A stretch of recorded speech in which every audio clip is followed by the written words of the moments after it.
In 64 CE, a naked woman stumbles through the cobblestone streets of Rome, her body covered in human waste and fresh wounds.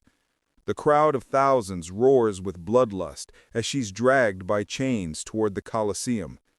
But that's not even the worst part. What you're about to discover will shatter everything you thought you knew about Roman civilization. By the end of this video, you'll understand why modern historians tried to bury this story for centuries and why some still refuse to teach it. I'm going to reveal 3 things that will haunt you. First, how Rome turned execution into the ultimate sexual entertainment. Second, the one specific crime that guaranteed this horrifying fate. And third, why emperors personally attended these nightmares and sometimes even participated. But here's what nobody tells you about ancient Rome's most depraved spectacle. If you think you can handle the brutal truth about humanity's darkest impulses, hit that subscribe button right now, because what happens next will change how you see ancient Rome and maybe even our own society forever. You think you know about Roman brutality, gladiators fighting to the death? That was just the opening act. The real horror show was reserved for women who dared to defy the empire. Picture this, it's the height of the Roman Empire, between the 1st and 3rd centuries CE.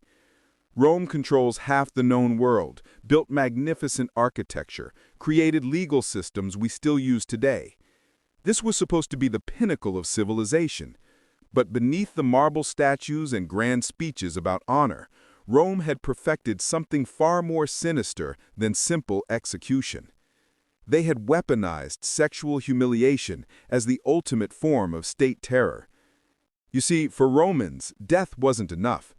The empire needed to send a message that would echo through the streets, into every household, into the nightmares of anyone who might dare to challenge their power. Public executions weren't just about punishment. They were theater, carefully choreographed spectacles designed to break not just the body, but the spirit, the dignity, the very humanity of the condemned. Here's what historians don't want you to know. Rome didn't just execute women. They systematically destroyed them in the most intimate, degrading ways possible, turning their deaths into pornographic entertainment for the masses. But this wasn't random violence. This was calculated psychological warfare perfected over centuries, refined by emperors who understood that the threat of sexual humiliation could control an entire population. And the most terrifying part? The crowds loved it. Men, women, children, entire families would pack the arenas to watch women be stripped, violated, and slowly tortured to death. But that's nothing compared to what I'm about to show you. Because the parade through the streets, that was just the warm-up act. Don't click away yet, because what happened in the arena makes everything else look merciful. Imagine you're standing in the streets of ancient Rome. The air reeks of unwashed bodies, rotting food, and something else, fear mixed with excitement. The crowd is getting restless because they know what's coming. Then you hear it, the rhythmic clank of chains echoing off stone walls. The crowd surges forward as guards drag a naked woman through the forum. Her crime? It could be anything from adultery to treason to simply refusing a powerful man's advances. This is damnatio, ad bestures, condemnation to the beasts. But here's what makes your stomach turn. Before facing the animals, she endures something worse. The Roman poet Martial wrote eyewitness accounts that historians kept buried for centuries. He describes how the crowd would throw human waste, rotting vegetables, and sharp stones at these naked women. But that wasn't the worst part. The guards would force the condemned to stop at specific points throughout the city, not randomly, but at carefully chosen locations, outside temples where she might have worshipped, past the homes of her family members, through markets where she once shopped. Why? Because Romans understood that destroying someone's dignity was more powerful than simply ending their life. They were erasing not just the person, but their entire existence in the community. Martial writes about one woman who tried to cover herself with her hands. The guards broke her fingers. Another attempted to fall to avoid the crowd's gaze. They dragged her upright and forced her to walk. But here's the detail that will chill you to the bone. Families were encouraged to attend. Roman parents brought their children to witness these parades. They called it education, teaching the consequences of defying Roman law. The woman's own relatives would sometimes join the crowd, throwing stones at their daughter, sister, or mother, because if they didn't participate in the humiliation, they risked the same fate. And the guards? They weren't just following orders. They were specifically trained in psychological torture. They knew exactly how long to pause at each location to maximize the trauma. They understood which parts of the body to expose for maximum degradation. But that parade through the streets, that was just the beginning. What awaited these women in the arena would make everything you've just heard seem like mercy. Don't scroll away, because what I'm about to reveal next will shock you even more than what you've already seen. The arena gates slammed shut behind her. 50,000 Romans packed the stands, cheering like they're watching a sporting event. But this isn't about lions or gladiators. This is about turning a human being's final moments into pornographic theater. Here's what historians tried to hide. Roman executions weren't quick deaths. Women were forced to reenact mythological rape scenes before being killed. They would dress them as mythological figures, Europa being ravaged by Zeus as a bull, Leda assaulted by the swan. But these weren't symbolic reenactments. Roman guards would use trained animals to actually assault these women while the crowd watched and cheered. The historian Cassius Dio documented the trial of Empress Messalina in shocking detail. When she was condemned for adultery, really for threatening the emperor's power, they forced her to endure every degradation they had perfected over centuries. First, they stripped her before a crowd of senators. Then they made her crawl through the arena on her hands and knees while spectators threw objects at her naked body. But that wasn't the prelude.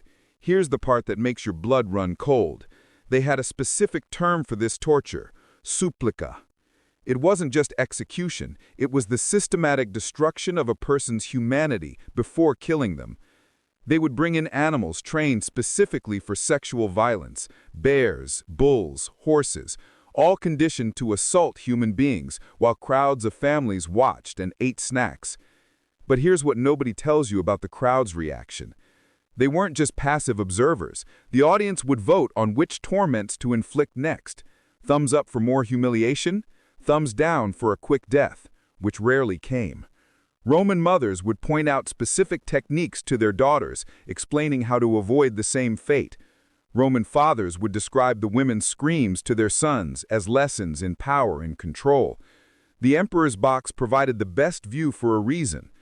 This wasn't just entertainment, it was a masterclass in imperial power broadcast live to demonstrate what happened to anyone who challenged the system. And the most haunting detail of all, some of these women were still alive when the animals were finished with them. The crowd would demand they be kept conscious for the final act, being slowly dismembered while aware. Yet there was one type of woman who faced an even worse fate than what you've just witnessed. Don't scroll yet. The Vestal Virgin story will make everything else seem merciful. Now imagine the most sacred women in all of Rome, the Vestal Virgins.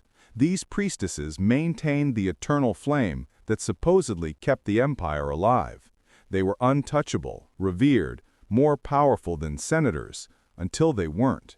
When a Vestal Virgin was accused of breaking her vow of chastity, Rome faced a problem. Killing a sacred priestess could anger the gods, but letting defiance go unpunished could destroy imperial authority. So they created something worse than public execution, something so terrifying that it haunted Roman nightmares for generations. Here's what they did.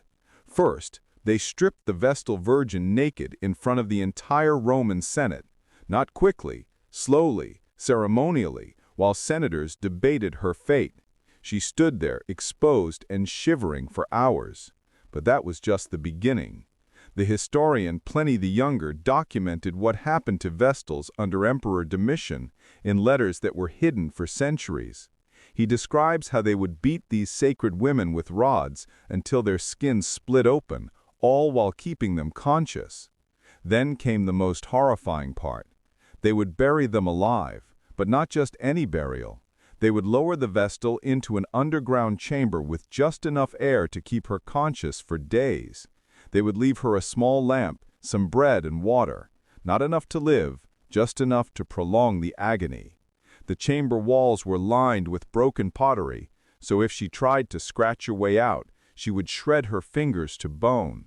They designed every detail to maximize psychological torture. Here's the detail that will haunt you.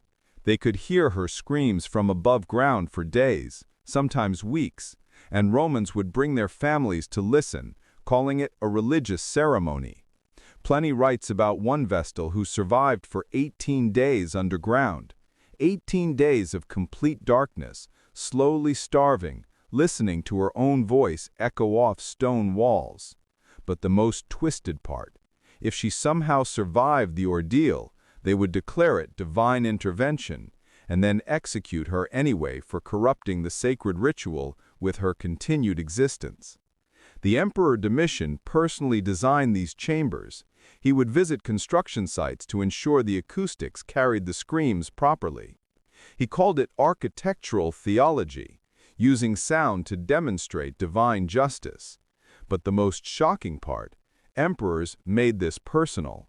And what I'm about to reveal next will show you just how far Roman depravity could go when power became absolute. Here's the truth historians don't want you to know. Emperors didn't just watch these rituals, they designed them, they participated in them. They turned sexual humiliation into their personal entertainment system. Emperor Caligula didn't just attend executions, he choreographed them like theatrical productions. He would spend weeks planning every detail of a woman's degradation, consulting with architects, animal trainers, and torture specialists to create new forms of suffering. But here's what makes your blood freeze. He would invite foreign dignitaries to watch, ambassadors from Egypt, Germania, Britannia, all forced to witness Rome's capacity for creative brutality. It was diplomatic terrorism broadcast live. Caligula once ordered the construction of a special arena beneath his palace where he could experiment with torture techniques in private. Archaeological evidence suggests he tested methods on slave women before implementing them in public executions. Emperor Nero took it even further. He would dress as a gladiator and personally participate in the sexual assault of condemned women. The crowd would cheer as their emperor raped prisoners to death, calling it divine justice. But here's the most terrifying revelation. This wasn't madness, this was policy. Sexual humiliation became Rome's standard diplomatic tool. When foreign queens defied Roman rule, they didn't just execute them, they broadcast their degradation across the empire as a warning to other rulers. The historical consequences were staggering. Entire cultures changed their laws about women's rights simply to avoid provoking Roman sexual torture. Treaties would include specific clauses about preservation of dignity and surrender terms. Roman sexual violence became so systematic that they created government positions specifically for designing new torments. The magistrate of public degradation was a real job title with salary and benefits. But then something unexpected happened. Christianity began spreading through the empire, and suddenly Roman citizens started questioning whether their entertainment was actually moral. It wasn't immediate. The practices continued for decades after Christian conversion began. But slowly, Roman crowds started staying away from executions. Emperors found themselves performing to empty arenas. By the 4th century, the spectacles ended, not because of imperial decree, but because Romans finally lost their appetite for watching women be destroyed for entertainment. But here's what should terrify you. It took 3 centuries of Christian influence to stop practices that had become so normalized that families considered them educational entertainment. The psychological infrastructure of sexual humiliation was so deeply embedded in Roman culture that it survived longer than gladiatorial combat, longer than animal hunts, longer than almost any other aspect of arena entertainment. And the final haunting detail: when archaeologists excavated private Roman homes, they found domestic artwork depicting these execution scenes. Romans decorated their dining rooms with images of women being sexually tortured to death. They had made brutality so normal that it became home decor. So what does this tell us about human nature, about civilization, about the thin line between order and savagery? Rome's legacy of institutionalized sexual violence reveals something terrifying. Any society can normalize the unthinkable if it serves those in power. What we've just explored wasn't the product of individual madness. It was systematic, bureaucratic, socially acceptable torture. And here's what should keep you awake at night. Public shaming still functions in our society today. We just use different tools: social media mobs, viral humiliation, coordinated harassment campaigns. The technology changes, but the psychological impulse remains. The Romans convinced themselves they were civilized while cheering for sexual torture. What are we convincing ourselves of today? Think about it. What entertainment are we consuming that future historians might judge as barbaric? What forms of public humiliation have we normalized without even realizing it? I want to know what you think. What other civilized societies throughout history used sexual humiliation as a tool of control? And more importantly, where do you see echoes of Roman brutality in our modern world? Drop your thoughts in the comments. Hit that subscribe button for more hidden historical truths, and I'll see you next week when we explore another dark secret that historians tried to bury.